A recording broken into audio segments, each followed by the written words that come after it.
Olá, querido discípulo e discípula da Igreja Central. É um privilégio estarmos juntos mais uma vez para essa semana nas nossas células. Creio que vocês estão todos reunidos aí, quem sabe nos assistindo, às vezes por alguma estratégia, plataforma de mídia, mas nós preparamos esse momento aqui com todo carinho para que possamos estar um pouco mais próximos de cada um e se fazer presente na vida de cada discípulo. Então, que você seja muito bem-vindo a essa nossa sala de estar, né, gente? Sala de estar que nós montamos aqui com os pastores, pastor Carlos, que redigiu o estudo da cela essa semana, pastor Rafael, que vai nos ajudar aqui, pastor Léo, que vai nos conduzir com algumas canções. Nós já vamos diretamente para o que realmente interessa, nós vamos orar aqui, nós vamos cantar uma canção, depois nós vamos mergulhar nos textos bíblicos para abençoar o meu e o seu coração. Você pode fechar seus olhos? Pai, obrigado, Senhor, pelo privilégio que temos de estarmos próximos, mesmo que seja pelas vias da internet. Reconhecemos que o Senhor se faz presente em nossa vida. E, ó Pai, que o Senhor esteja abençoando cada família que está reunida agora. Que a Tua graça venha sobre a vida deles e que realmente possamos ter um momento muito especial da ministração do Teu Santo Espírito, não só na família, mas nas células que estão conseguindo se reunir de forma virtual. Que o Senhor se faça presente e traga verdades realmente concretas ao coração de cada um. Te louvamos e te adoramos por essa oportunidade de estarmos juntos. E o fazemos no maravilhoso nome de Jesus. Amém. Vamos cantar juntos? Minha fé não está firmada nas coisas que podes fazer. Eu aprendi a te adorar pelo que és. Dele vem o sim, o amém, somente dele, mais ninguém. A Deus seja o louvor. Se Deus fizer, Ele é Deus. Se não fizer, Ele é Deus. Se a porta abrir, Ele é Deus, mas se fechar, continua sendo Deus. Se a doença vier, Ele é Deus. Se curado eu for, Ele é Deus. Se tudo der certo, Ele é Deus, mas se não der, continua sendo Deus. Eu não adoro pelo que Ele faz, eu adoro pelo que Ele é. Haja o que houver, sempre será Deus. Eu não adoro pelo que Ele faz, eu adoro pelo que Ele é. Haja o que houver, sempre será Deus. Se Deus fizer, Ele é Deus. Se não fizer, Ele é Deus. Se a porta abrir, Ele é Deus, mas se fechar, continua sendo Deus. Se a doença vier, Ele é Deus. Se curado eu for, Ele é Deus. Se tudo der certo, Ele é Deus, mas se não der, continua sendo Deus. Deus é Deus. Aleluia. Pai, Tu és Deus, Tu és o Deus soberano, Rei dos reis, Senhor dos senhores. Pai, Tu és o nosso Deus, o Senhor governa sobre tudo e sobre todos e sobre a nossa vida. Pai, nós Te damos graças, Deus, porque até aqui o Senhor tem nos sustentado. Obrigado, Deus, porque sabemos que nesse tempo, Pai, o Senhor tem se revelado a nós com poder e graça e misericórdia. Pai, que o Senhor continue mesmo a ministrar ao nosso coração. Pai, tudo aquilo que o Senhor tem para falar com o Teu povo, Pai, com a Tua amada igreja, Deus, em nome de Jesus, o Senhor é Deus fiel para completar todas as Tuas promessas. Pai, fortalece o nosso coração, sustenta-nos. Deus, fortalece a nossa alma, enche o nosso coração de alegria, enche o nosso coração de esperança, de renovo que vem do Senhor. Ah, Pai, que a Tua palavra venha falar ao nosso coração nesse momento. Deus. Pai, em cada célula, Deus, que o Teu Espírito Santo tenha liberdade de agir no nosso meio com poder e graça. O Senhor sabe, Pai, tudo aquilo que passa no nosso coração e na nossa mente. Por isso, Pai, nós entregamos e depositamos no Teu altar em fé, confiando no Teu agir e no Teu trabalhar sobre a nossa vida. Entregamos tudo nas Tuas mãos e fazemos isso para a Tua glória, no nome maravilhoso de Jesus. Aleluia. Amém. Aleluia, glória a Deus. Vamos então para o nosso estúdio Celo. O Carlos vai nos conduzir, né, Pastor Carlos, sobre essa lição que nós vamos tirar enquanto grupo de células. Olá, amado discípulo, amada discípula, que a paz do Senhor esteja com todos vocês. E lembrando, né, da pregação do pastor Emerson e de toda essa situação que nós estamos passando, esse momento de estarmos em casa, esse momento de isolamento. E é claro que isso nos trouxe muitas reflexões e a pregação do pastor Emerson foi muito de encontro ao que nós estamos passando hoje. Por essa situação global que está acontecendo, né? Não é algo sazonal, mas sim algo mundial, esse momento de crise, mas nós temos que lembrar que nós estamos em Cristo Jesus. E é claro que diante disso, diante desse estudo, diante desse sermão, dessa pregação, foi possível tirar algumas lições. E eu acredito que nesse momento nós conseguimos, diante dessa crise, ter uma aproximação entre nós, porque o mundo ele tem nos colocado ditado o que nós temos que fazer, e muitas vezes o que tem acontecido? Nós temos relatado que nós não temos tempo para passar com a nossa família, nós não temos tempo para estudar, nós não estamos tendo tempo, quer dizer, nós ficamos ligados totalmente ao mundo. Mas existe um outro ponto principal, que é hoje nós termos essa experiência de fazer um culto online, quer dizer, ter um entendimento de como podemos fazer isso, como que fica a igreja. E diante disso nós temos algumas lições, né? E a primeira delas nós fazemos a pergunta: qual é a diferença entre o que é a igreja e o que é ser a igreja? Há essa diferença. Muitas vezes nós preocupamos, primeiro, o que é a igreja? É uma construção? É um prédio? O que ela é? E às vezes as pessoas pensam que a manifestação da igreja só se acontece quando ela está realmente reunida. A gente também, às vezes, acredita que as pessoas não pensem que a igreja são paredes, acho que todo mundo tem esse entendimento, mas às vezes que a manifestação dela só ocorre quando os irmãos estão juntos. E não é isso. Nós estamos vendo um grande exemplo agora da manifestação da igreja do corpo de Cristo de uma forma, né, não concentrada. É aquele velho ditado, né? O que adianta ser sal dentro de um saleiro? O que adianta ser sal todos reunidos? Então essa é uma grande pergunta. O que é ser igreja, né? O que é ser igreja? O que vocês podem falar aí, contribuir, pastores? O que é ser igreja? Quando Tiago ele escreve o seu texto, já no capítulo 1, ele diz que a verdadeira religião, não é? Eu acho que a gente pode aplicar esse texto à realidade da igreja. Ele diz que é atender os órfãos e as viúvas nas suas necessidades. Então ele está falando de uma fé, pastor Emerson, muito prática, não é? Uma fé, ela é contemplativa, ela representa-se também na solitude, na intimidade do secreto, ela passa pelos cultos congregacionais, mas ela vai além. E de fato, toda essa pandemia gerada pelo coronavírus tem nos relembrado que ser igreja é ser igreja a partir do momento que você vai para a sacada, você pega o seu telefone, o seu violão, você canta, você transmite isso pelo seu celular, não é? Você compartilha algo que você tem, ainda que seja uma mensagem, não é? Então, de fato, eu acho que esse ser igreja, ele vai muito além dessa estrutura física que nos abriga, não é? O reverendo Ozinho sempre diz isso, né? Isso aqui, essa estrutura é um templo físico, mas não representa a igreja. Então penso que esse tempo realmente nos desafia a sermos essa igreja cuja fé ela é operosa e operante. Verdade, você me fez lembrar Isaías capítulo 58, quando você citou isso, estava falando sobre o jejum, mas eles não estavam entendendo qual era o propósito real do jejum.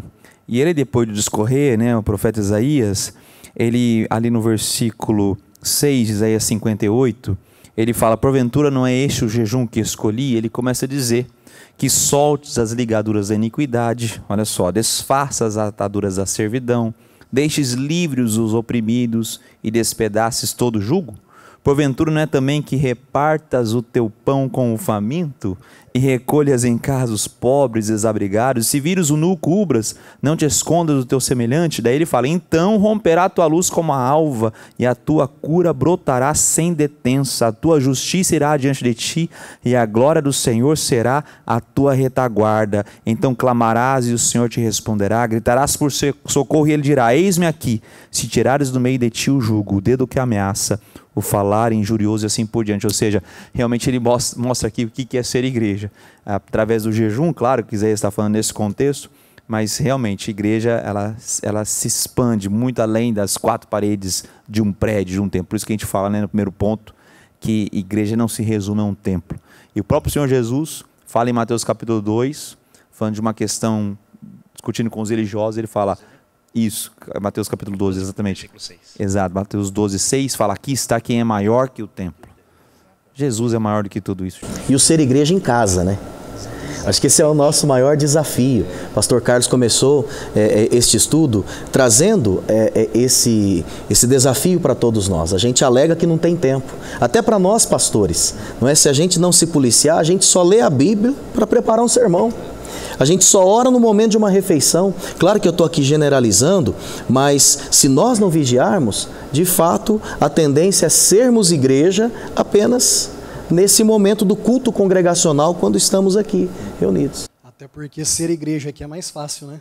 Porque você está no meio do ambiente com as pessoas, o pastor, o ministro, aquele que vai ministrar, pede para você abrir a Bíblia, você abre a Bíblia, você tem um tempo de meditação.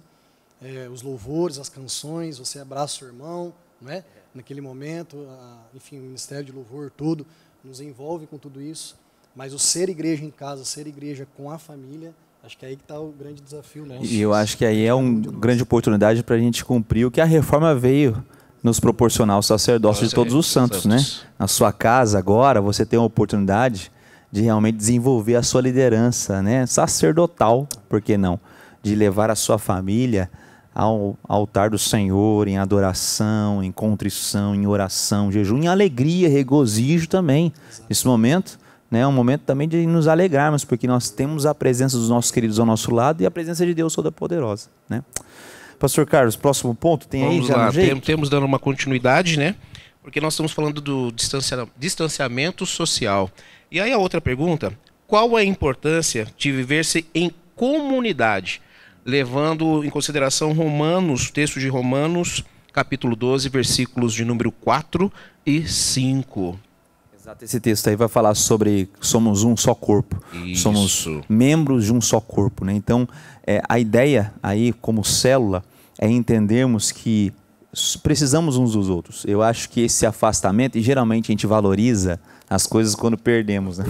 Quando a perdemos, a gente valoriza a saúde quando se falta, né? Hoje todo mundo está se cuidando porque sabe o valor de uma boa saúde, estar guardado. E a comunidade, como está nos faltando agora, estarmos juntos, né? Nós estamos recebendo muitas pessoas pelos nossos telefonemas e WhatsApp, né? Questionando, puxa, como faz falta a igreja, como faz falta a igreja no sentido de estar em comunhão, em comunidade. E a gente tem que valorizar isso mesmo. Eu acho que a gente tem que valorizar isso, porque muitas vezes a gente deixa a igreja de lado, deixa a comunhão de lado, deixa a própria célula de lado. Quem sabe você está aí agora virtualmente conectado, mas faz quanto tempo você não vai na célula fisicamente? É uma importância você repensar sobre isso, de estarmos fundamental, juntos. Estarmos juntos. E também, não é? Eu acho que o outro lado vale a pena ser refletido. Eu ouvi alguém dizendo de um terceiro que afirmou que agora ele estava feliz porque ele não tinha necessidade de ir para a célula ou de vir para os cultos congregacionais, não é? E muitas vezes a gente percebe que algumas pessoas fazem isso num exercício forçado, como se estivessem indo para um matadouro. E a gente entende que isso aí reflete uma inércia espiritual, uma mornidão, um estado de doença espiritual, né? Eu me lembrei agora do Salmos 84. Quão amáveis são os teus tabernáculos, não é?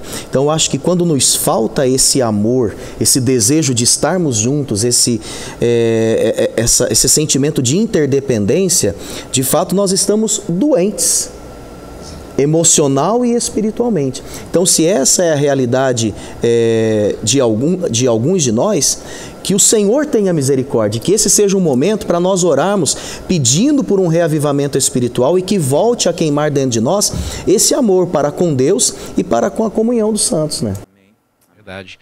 E também lembrando que essa situação, essa estratégia, ela entra já de encontro com a terceira pergunta, mas é lógico que é algo paliativo, né? Ela não pode servir aí de muleta, como o pastor Léo acabou de mencionar, que, nossa, que bom, não preciso mais ir ao culto, né? Não é essa a ideia. Esse aqui é apenas uma estratégia que Deus trouxe, né, o pastor Emerson como nosso pastor titular, que nós pudéssemos continuar transmitindo a palavra de Deus. Mas a importância de viver em comunhão, em comunidade, isso é essencial.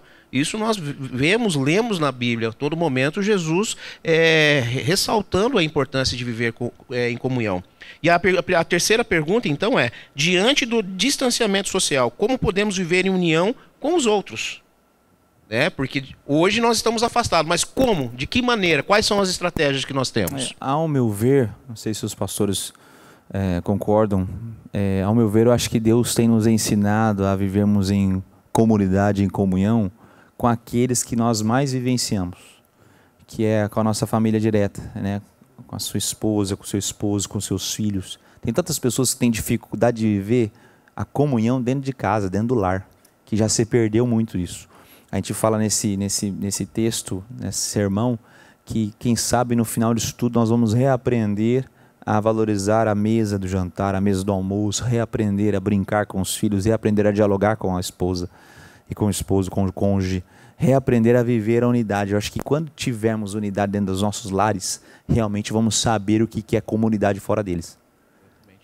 E até eu queria usar até um exemplo que o pastor Emerson usou na sua pregação, que quando ele estava nos Estados Unidos, então ele tinha um grupo de pessoas, então que ele ligava, né? Tinha esse contato. Estava distante, mas tinha esse contato. E quando... Eu sou um deles.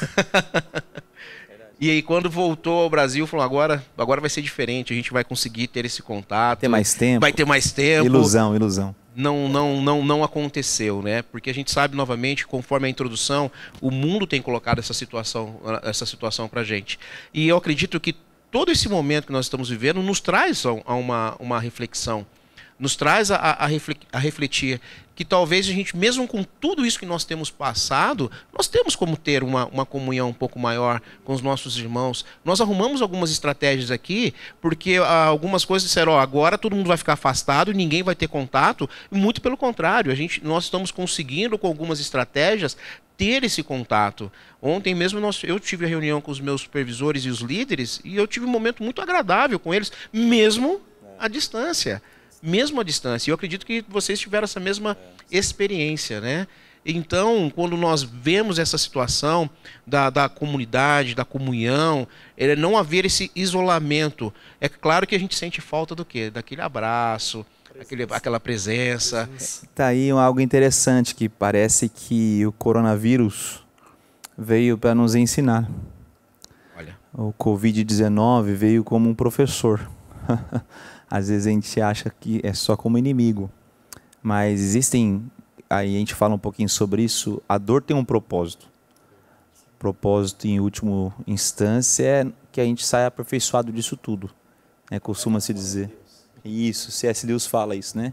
Que Deus sussurra em alguns momentos, fala em outros, mas na dor ele grita, e é o megafone de Deus. Deus falando, acorda a igreja, desperta desse sono espiritual, né? Eu acho que essa é a grande lição dessa mensagem, desse momento.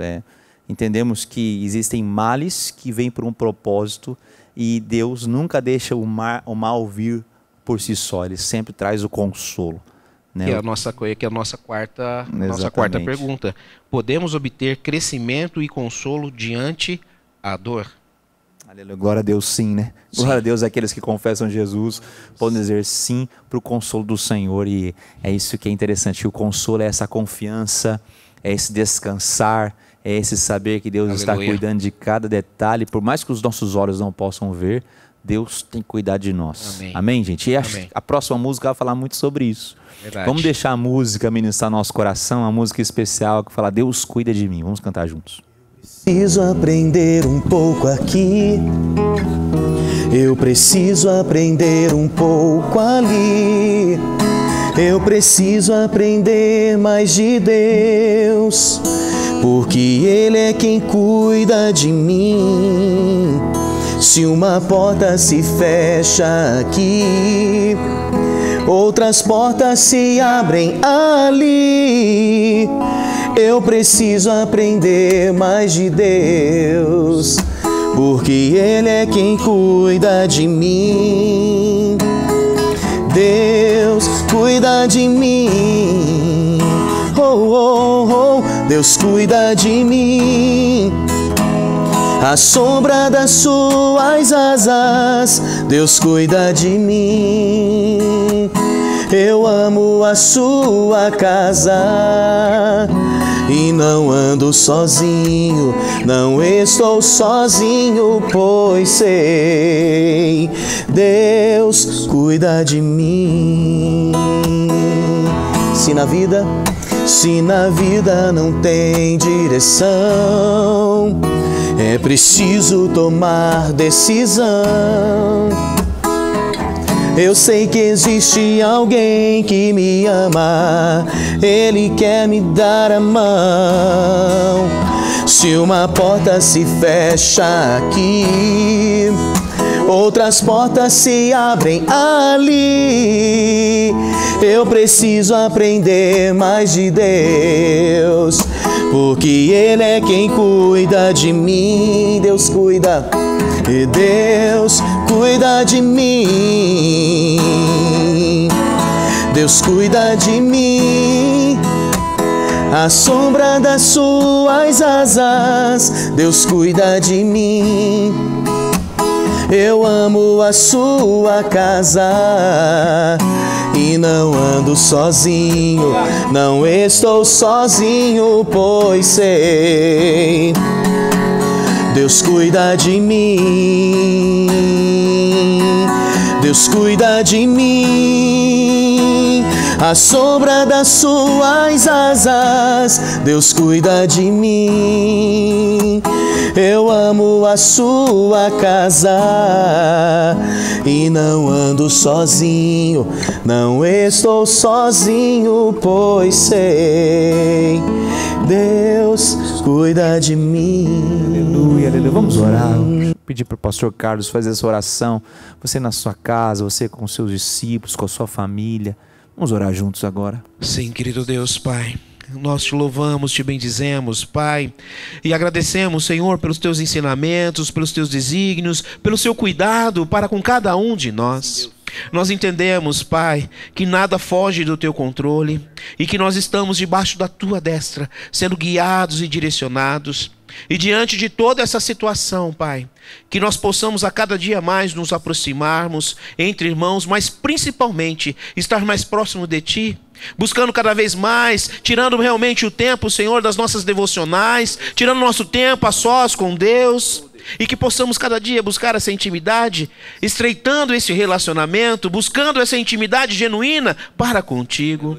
Em Cristo Jesus, Pai, nós somos mais do que vencedores. Cristo Jesus nos une, Senhor, para que possamos ter uma vida em abundância, que tenhamos mesmo uma vida entre irmãos, e assim, Pai, possamos cada dia mais estar próximos de Ti, assim como diz a Tua palavra, onde há 2 ou mais pessoas reunidas no Teu nome, ali presente o Senhor está. E eu sei, Pai, que nas reuniões das células, o Senhor estará presente, tocando, ministrando o coração de cada um, daqueles que já são discípulos, aqueles que estarão assistindo, ouvindo, diretamente ou indiretamente. Por isso, venha mesmo, Senhor, venha com a Tua provisão sobre as nossas vidas, e que essa célula, Senhor, seja um momento de um momento avivado, um momento do agir do Espírito Santo, e que cada vida seja tocada. Essa é a nossa oração, Pai, no precioso nome de Jesus. Amém, Senhor, amém. Aleluia, aleluia. Lembrando que isso aqui é só uma ferramenta, um instrumento para abençoar a sua célula. A célula não pode se resumir apenas a assistir e acompanhar esse vídeo, mas eu quero que você agora, líder, proporcione um momento com a sua célula de oração. Nós temos várias ferramentas aí digitais que dá para fazer reuniões. Uma delas que a gente tem usado bastante é um aplicativo chamado Zoom. O seu pastor de célula deve estar sabendo sobre isso. E você também pode utilizar essa ferramenta para abençoar seus liderados, os discípulos da sua célula. E no final depois que todo mundo ouvir e participar dessa pequena estratégia de estudo da célula, que você possa fazer um momento de oração e estarmos presentes na vida dos outros. Deus te abençoe, que você tenha uma excelente célula em nome de Jesus. Deus cuida de mim, à sombra das suas asas. Deus cuida de mim, eu amo a sua casa e não ando sozinho, não estou sozinho, pois sei, Deus cuida de mim, Deus cuida de mim.